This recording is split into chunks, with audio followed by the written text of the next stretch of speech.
pol 10 smo prišli na letališče, naredili check-in, oddali prtljago in zdaj kursom gremo proti letalu in počasi v beh.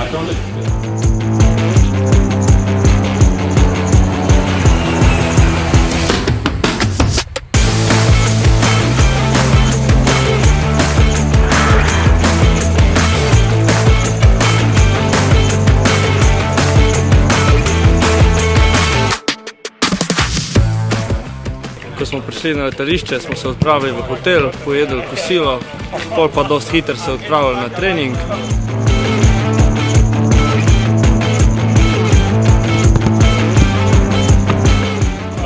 Kot vidite, smo delali trening na umetni travi, ampak smo se prilagodili igrišču in jutri gremo na delo.